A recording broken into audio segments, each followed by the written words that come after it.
महात्मा गांधी वो इंसान थे जिनके बारे में महान वैज्ञानिक अल्बर्ट आइंस्टाइन ने यहाँ तक कह दिया था कि आने वाली पीढ़ियों को ये यकीन ही नहीं होगा कि ऐसा भी कोई व्यक्ति इस धरती पर आया था। महात्मा गांधी का हमारी आज़ादी में अहम योगदान रहा है। उनकी अहिंसावादी सोच की वजह से आज उन्हें पूरी दुनिया में जाना जाता है। लेकिन इसके अलावा भी उनकी ज़िंदगी से जुड़ी बहुत सी ऐसी बातें हैं जिन्हें हम नहीं जानते। इस वीडियो को आखिर तक ज़रूर देखना। आप महात्मा गांधी के बारे में 40 ऐसी बातें जानोगे जो शायद ही आपने पहले कभी सुनी होंगी। नंबर 1, 1930 में जब गांधी जी इंग्लैंड में थे तब वहाँ उन्होंने पहली बार रेडियो पर अमेरिका के लिए भाषण दिया था। जब रिकॉर्डिंग स्टार्ट हुई तब माइक को देखकर उन्होंने जो पहले शब्द बोले वो थे, क्या मुझे इस चीज़ के अंदर बोलना है। नंबर 2, गांधी जी की पूरी जिंदगी के दौरान ब्रिटेन के former prime minister Winston Churchill उनके सबसे बड़े क्रिटिक थे। चर्चिल ने एक बार गांधी जी को अधनंगा फकीर कह दिया था और जब गांधी जी अनशन पर बैठे थे उस वक्त चर्चिल ने कहा था कि गांधी अगर मरता है तो मरने दो, ऐसे में हमें एक बुरे आदमी और ब्रिटिश एम्पायर के दुश्मन से छुटकारा मिल जाएगा। Number 3, Steve jobs Gandhi ji से बहुत प्यार करते थे। वो गांधी जी को ट्रिब्यूट देने के लिए उन्हीं के जैसा गोल फ्रेम वाला चश्मा पहनते थे। नंबर 4, गांधी जी बचपन में बेहद शर्मीले लड़के थे।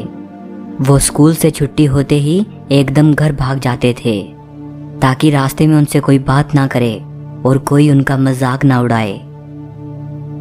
नंबर 5, गांधी जी का निकनेम मोनिया था। उनके माता पिता और दोस्त उनको इसी नाम से बुलाते थे। नंबर 6, जब गांधी जी महज 13 साल के थे तब एक 14 साल की लड़की कस्तूरबा से उनकी शादी कर दी गई थी। 16 साल की उम्र में गांधी जी की पहली संतान हुई जिसकी कुछ ही दिनों में मृत्यु हो गई। इसके बाद गांधी जी के 4 बेटे हुए जिन्होंने एडल्टहुड तक सरवाइव किया। नंबर 7, गांधी जी अपने जीवन में हर रोज 18 किलोमीटर पैदल चलते थे और खासकर 1914 से लेकर 1948 तक अपने कैंपेन्स के दौरान ये माना जाता है कि वे अपने जीवन में 79,000 किलोमीटर पैदल चले, जो कि पूरी दुनिया का 2 बार चक्कर लगाने जितना बराबर है। गांधी जी कहा करते थे कि पैदल चलना एक्सरसाइज का सबसे बेहतरीन तरीका है। नंबर 8, गांधी जी अपनी धोती की तह में नकली दांतों का एक सेट रखते थे और सिर्फ खाना खाने के दौरान ही वो इसे निकालते थे। नंबर 9, गांधी जी की हैंडराइटिंग बिल्कुल भी अच्छी नहीं थी जिसका उन्हें हमेशा अफसोस रहा। गांधी जी ने अपने साबरमती आश्रम से बच्चों और स्टूडेंट्स को सैकड़ों लेटर्स लिखे। ज़्यादातर लेटर्स में गांधी जी की तरफ से बच्चों के लिए एक आम सलाह होती थी, अपनी लिखावट सुधारो। एक बार गांधी जी के ग्रैंडसन उनसे पूछते हैं कि आप क्यों बच्चों को बार बार उनकी हैंडराइटिंग सुधारने की बात कहते रहते हैं जबकि आपकी खुद की हैंडराइटिंग उतनी अच्छी नहीं है। इस पर गांधी जी जवाब देते हैं, हाँ, मैं इस बात से अच्छी तरह वाकिफ़ हूँ और इसीलिए बच्चों को बार बार उनकी हैंडराइटिंग सुधारने की सलाह देता हूँ ताकि कल बड़े होकर उन्हें मेरी तरह अफसोस ना करना पड़े। नंबर 10, गांधी जी ने न केवल एग और मीट बल्कि मिल्क प्रोडक्ट्स को भी ना लेने की प्रतिज्ञा कर रखी थी। जब उनकी सेहत खराब हुई तो डॉक्टर ने उन्हें दूध लेने की सलाह दी, तब वो मान गए और उन्होंने बकरी का दूध पीना शुरू कर दिया। गांधी जी कभी कभी यात्रा के दौरान अपनी बकरी को साथ लेकर जाते थे ताकि उन्हें ताज़ा दूध पीने को मिले। नंबर 11, गांधी जी बताते थे कि उनकी लाइफ का सबसे इन्फ्लुएंशियल मोमेंट वो था जब 1891 में साउथ अफ्रीका में वो एक ट्रेन से सफ़र कर रहे थे और उनके स्किन कलर की वजह से उन्हें ट्रेन से निकाल दिया गया था। ये पहली बार था जब गांधी जी ने अपनी ज़िंदगी में रेसिज्म को अनुभव किया था। उस वक्त उन्होंने अपने आप से ये वादा कर लिया था कि वो इसके खिलाफ लड़ेंगे। नंबर 12, गांधी जी को भारत और साउथ अफ्रीका में कई बार जेल हुई। उन्होंने अपनी जिंदगी के 2338 दिन जेल में बिताए। कैद के दिनों के दौरान ही उनकी पत्नी की मृत्यु हुई थी। गांधी जी को मलेरिया हो जाता है और उनको इस डर के साथ रिहा कर दिया जाता है कि यदि बीमारी की वजह से उनकी जेल में ही मृत्यु हो गई तो कहीं विद्रोह ना हो जाए। नंबर 13, 1943 में जब गांधी जी अंग्रेजों के खिलाफ अनशन पर बैठे थे तब उन्होंने 21 दिन तक कुछ भी नहीं खाया था। ब्रिटिश सरकार ने लंदन प्रेस पर रोक लगा रखी थी कि गांधी जी के कमजोर शरीर की फोटोज ना दिखाई जाएं। वे इस बात से डरे हुए थे कि इससे आज़ादी की मांग और तेज हो सकती है। उस दौरान ब्रिटिश सरकार ने न्यूट्रिशनल एक्सपर्ट्स को इसलिए बुलाया कि वो इस रहस्य से पर्दा उठाएं कि कोई इंसान बिना कुछ खाए 21 दिन तक कैसे रह सकता है। विंस्टन चर्चिल ने तो यहाँ तक कह दिया था कि मैं जानता हूँ कि महात्मा गांधी मुझसे बेहतर खाना खा रहे हैं। नंबर 14, भूकंप की वजह से बिहार का भागलपुर काफी प्रभावित हुआ था। भूकंप पीड़ितों की मदद करने के लिए गांधी जी भागलपुर गए थे। वहां पहुंचकर गांधी जी ने पीड़ितों के लिए धनराशि इकट्ठी की। इस धनराशि को इकट्ठा करने के लिए उन्होंने जो किया उसके लिए आज भी उन्हें याद किया जाता है। दरअसल वहां बहुत से लोग थे जो गांधी जी का ऑटोग्राफ लेना चाहते थे। गांधी जी ने उनका ऑटोग्राफ लेने वाले हर शख्स से 5-5 रुपए लिए थे और जितने भी पैसे इकट्ठे हुए उसको उन्होंने भूकंप पीड़ितों को सौंप दिया था। नंबर 15, गांधी जी को शांति के नोबेल प्राइज के लिए 5 बार नॉमिनेट किया गया था, लेकिन उन्हें यह पुरस्कार नहीं मिल सका। आज तक नोबेल कमेटी इस बात पर अफसोस जाहिर करती है कि यह गांधी जी के लिए नहीं बल्कि खुद नोबेल प्राइज के लिए बड़े दुर्भाग्य की बात है कि उसे गांधी जी जैसी शख्सियत को नहीं दिया जा सका। गांधी जी को पहली बार 1937 में नोबेल पीस प्राइज के लिए नॉमिनेट किया गया था, फिर 1938 में, फिर 1939 में, फिर इसके बाद 1947 में और आखिरी बार 1948 में उनकी मृत्यु से महज कुछ ही दिन पहले। उस दौरान नोबेल प्राइज किसी व्यक्ति को उसके मरने के बाद नहीं दिया जाता था। नंबर 16, 1948 में नोबेल पीस प्राइज किसी को भी नहीं दिया गया। ये माना जाता है कि गांधी जी के सम्मान में ऐसा किया गया। उस वक्त नोबेल कमेटी ने यह कहा था कि वो किसी भी जिंदा कैंडिडेट को इस लायक नहीं समझते जिसे नोबेल प्राइज दिया जा सके। यहाँ नोबेल कमेटी के बयान से यह जाहिर होता है कि अगर गांधी जी जिंदा होते तो 1948 का नोबेल पीस प्राइज उनको ही दिया जाता। नंबर 17, गांधी जी को तो नोबेल नहीं मिला, लेकिन गांधी जी को अपना आदर्श मानने वाले और उनके रास्ते पर चलने वाले बहुत से महान व्यक्तियों को शांति का नोबेल प्राइज मिला, जैसे Martin Luther King, Dalai Lama, Nelson Mandela, Aung San सू की। 1989 में जब दलाई लामा को नोबेल पीस प्राइज मिला था तो उन्होंने कहा था कि यह पुरस्कार मेरे मेंटोर महात्मा गांधी को समर्पित है। नंबर 18, 1930 में अमेरिका की टाइम मैगजीन ने गांधी जी के दांडी सत्याग्रह के लिए उन्हें पर्सन ऑफ द ईयर घोषित किया था। ये सम्मान पाने वाले वो अकेले इंडियन हैं। यहाँ तक कि 1999 में जब Time person of the century घोषित किया जाना था तब वो रनर अप रहे और एल्बर्ट आइंस्टाइन को Time person of the century घोषित किया गया। नंबर 19, 1906 में जब गांधी जी 37 साल के थे तब उन्होंने पूर्ण ब्रह्मचारी रहने की प्रतिज्ञा कर ली थी। नंबर 20, वैसे तो गांधी जी ने 37 साल की उम्र में ब्रह्मचर्य अपना लिया था, लेकिन इसके बाद एक वक्त ऐसा भी आया कि जब गांधी जी अपनी राह से थोड़ा डगमगाने लगे और रविंद्रनाथ टैगोर की भतीजी सरला देवी के लिए उनके मन में मधुर जज्बात पैदा हो गए थे और गांधी जी ने अपने एक दोस्त को लिखते हुए सरला देवी को अपनी स्पिरिचुअल वाइफ कहा था। नंबर 21, 1944 में गांधी जी ने अपने ब्रह्मचर्य की परीक्षा करने के लिए एक कंट्रोवर्शियल एक्सपेरिमेंट किया। वो युवा लड़कियों और महिलाओं को अपने साथ एक ही बिस्तर पर नग्न अवस्था में सोने के लिए कहते थे। उन लड़कियों में से एक उनकी पौत्र भतीजी मनु भी थी। ये प्रयोग करके गांधी जी ये देखना चाहते थे कि उन्होंने अपनी सेक्सुअल डिजायर पर पूरी तरह से काबू पा लिया है या नहीं। गांधी जी की पौत्र भतीजी मनु लिखती हैं कि गांधी जी के इन प्रयोगों का उन पर कोई दुष्परिणाम नहीं पड़ा। जितनी भी महिलाएं इस ब्रह्मचारी एक्सपेरिमेंट का हिस्सा थी, किसी ने भी ये नहीं कहा कि गांधी जी ने किसी तरह से सेक्सुअल वे में बिहेव किया हो।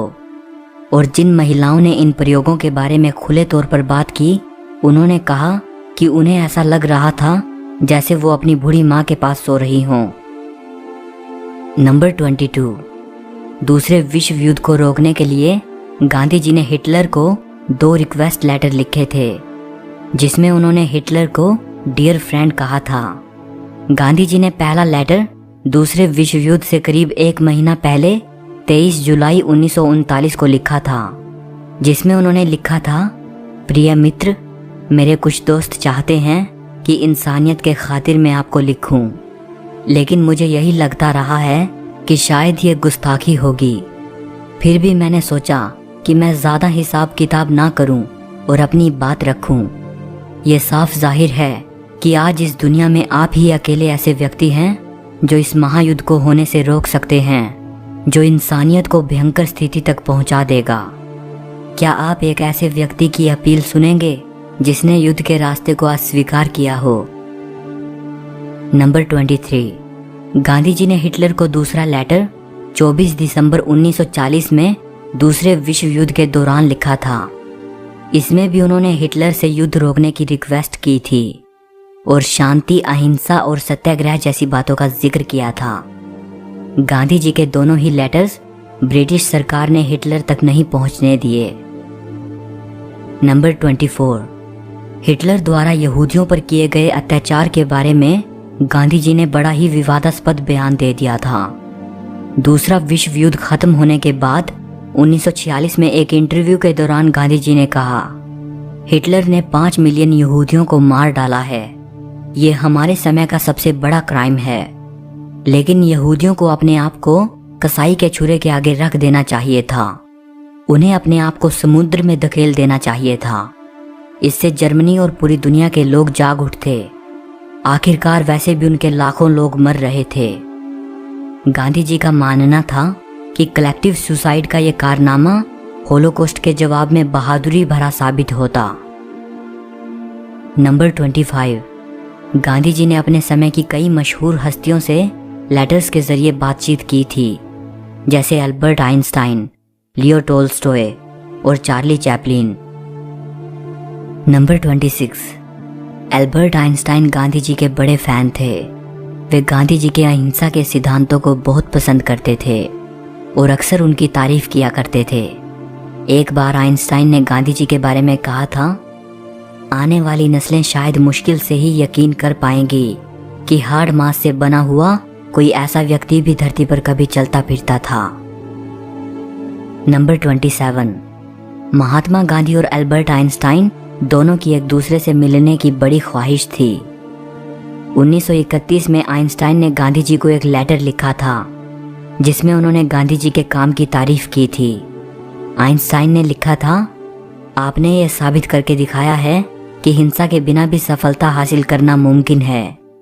चिट्ठी के आखिर में आइंस्टाइन लिखते हैं, आशा करता हूं कि मैं एक दिन आपसे आमने सामने मिल सकूंगा। इस चिट्ठी के जवाब में गांधी जी आइंस्टाइन को लिखते हैं, प्रिय मित्र, आपकी खूबसूरत चिट्ठी पाकर मुझे खुशी हुई। मेरे लिए यह बहुत तसल्ली की बात है कि मेरे काम को आपकी सराहना मिली। वास्तव में मेरी भी इच्छा है कि हम दोनों की मुलाकात हो, और वो भी मेरे भारत वाले आश्रम में। लेकिन ना तो कभी आइंस्टाइन का भारत आना हुआ और ना ही गांधी जी का ही कभी अमेरिका जाना हुआ। इसीलिए दो दोस्तों की एक दूसरे से मुलाकात की चाहत कागज तक ही सीमित रही। नंबर 28, जैसा कि हमने पीछे जाना कि आइंस्टाइन गांधी जी को कितना एडमायर करते थे, लेकिन इसका मतलब ये नहीं कि वो गांधी जी की हर बात से पूरा एग्री करते थे। 1935 में अमेरिकन मैगजीन सर्वे ग्राफिक को दिए एक इंटरव्यू में आइंस्टाइन ने कहा था, मैं महात्मा गांधी का बड़ा प्रशंसक हूँ, लेकिन मुझे विश्वास है कि गांधी जी के विचारों की कुछ कमजोरियां हैं। उनका सत्याग्रह आइडियल कंडीशंस में ही प्रैक्टिकल है, इसे ब्रिटिशर्स के खिलाफ तो लागू किया जा सकता है, लेकिन गांधी जी कितना भी चाहें वो अपने सत्याग्रह को नाजी जर्मनी में लागू नहीं कर सकते। नंबर 29, गांधी जी को भारत में फादर ऑफ नेशन कहा जाता है। उन्हें यह टाइटल देने वाले व्यक्ति नेताजी सुभाष चंद्र बोस थे। 6 जुलाई 1944 को सिंगापुर से आज़ाद हिंद रेडियो पर ब्रॉडकास्ट की गई एक स्पीच में नेताजी ने पहली बार गांधी जी को फादर ऑफ नेशन कहते हुए संबोधित किया था और उन्होंने आज़ाद हिंद फौज के सैनिकों के लिए गांधी जी का आशीर्वाद और दुआएं मांगी थी। नंबर 30, ये माना जाता है कि रविंद्रनाथ टैगोर ने गांधी जी को महात्मा की उपाधि दी थी। नंबर 31, गांधी जी की निशानियां, उनके द्वारा इस्तेमाल की गई बहुत सी चीज़ें आज भी गांधी म्यूजियम मदुरई में सुरक्षित रखी हैं। उनकी हत्या वाले दिन जो कपड़े उन्होंने पहने हुए थे, खून से सने हुए वो कपड़े भी म्यूजियम में रखे हैं। नंबर 32, नवंबर 2013 में गांधी जी का चरखा ब्रिटेन में नीलामी के दौरान 1,10,000 पाउंड्स में बिका था। भारत छोड़ो आंदोलन के दौरान जब गांधी जी को अरेस्ट कर लिया गया था, उस दौरान पुणे की यरवदा जेल में उन्होंने इस चरखे का इस्तेमाल किया था। नंबर 33, गांधी जी ने अपनी जिंदगी में कभी भी हवाई जहाज में सफर नहीं किया।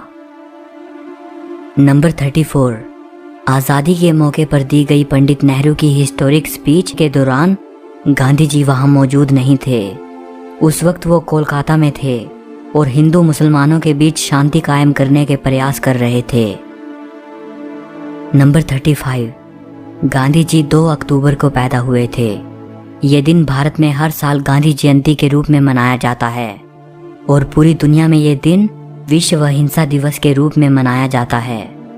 15 जून 2007 को यूनाइटेड नेशंस जनरल असेंबली ने इस बात की घोषणा की थी कि 2 अक्टूबर को गांधी जी का जन्मदिन हर साल इंटरनेशनल नॉन वायलेंस डे के रूप में मनाया जाएगा।